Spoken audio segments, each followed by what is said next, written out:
Alright, so I'm coming up on 1 year of owning the SL500. So this is a 2003, and I'm going to kind of go over what you get with a car that old, how much it costs to operate it for about a year. Inside you've got these back pockets right down here. There's one here and there's one on this side here. The one behind the driver's seat actually has a 6-disc CD changer in it. On the center console you have a pocket here, and then you also have another pocket underneath. You've got your convertible top button, along with these buttons here will actually raise the roll bar. Buttons here for your mirrors.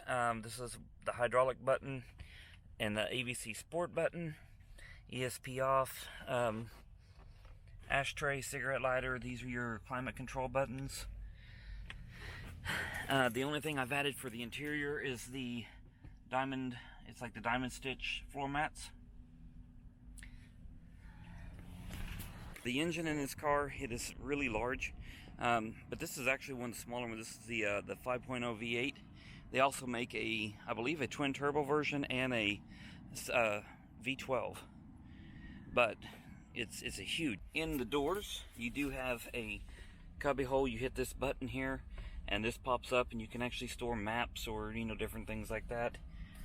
There is a full-size glove compartment.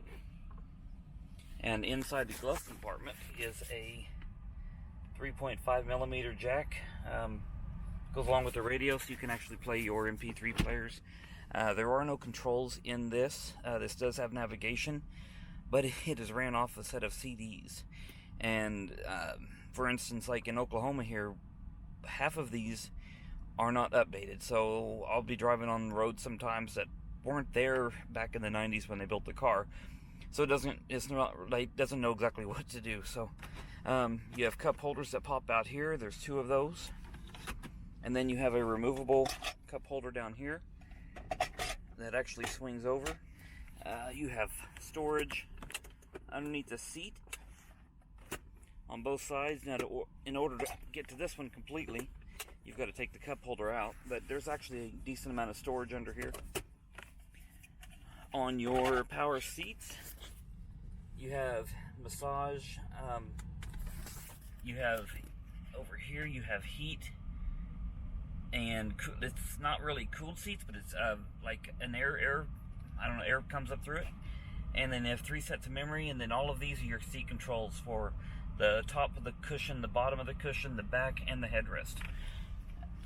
So here's one of the cool features on the center console. You can open these up when the car is locked, both of them. Do the bottom set. Then, when you lock the car, it actually locks them, and you can't get into either one of them. So when the top is in the trunk, I think this is a really cool feature. And for your trunk, you actually do have a lock up here, just in case. Now, when the top is in the trunk, there is a button over here on the side. Go ahead and hit that button. And it will raise the top up so that you can actually lift up the cover and get your bags or whatever it is. Then you can put the cover back down, hit the button again, top goes back into place. You can shut your trunk and go about your business. And this is the roll bar.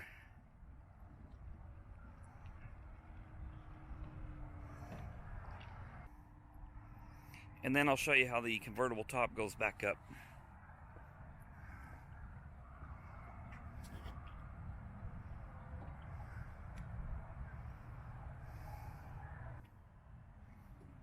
And this is how the convertible top goes down. Trunk opens up backwards, top comes up.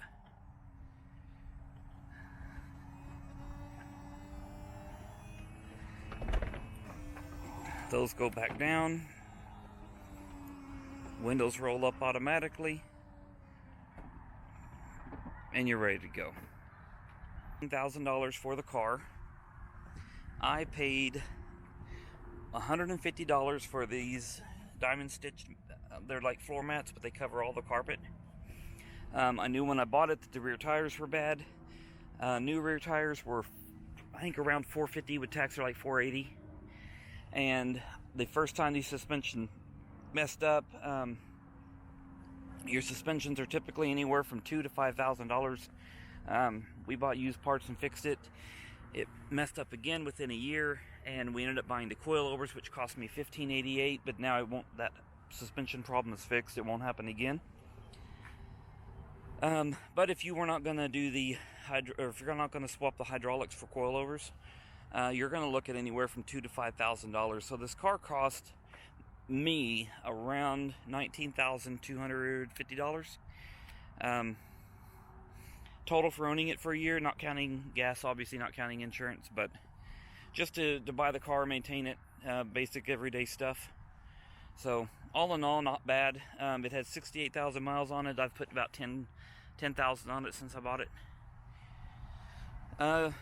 Newer ones may not have, the issues, but I do hear a lot of these do have the suspension problems.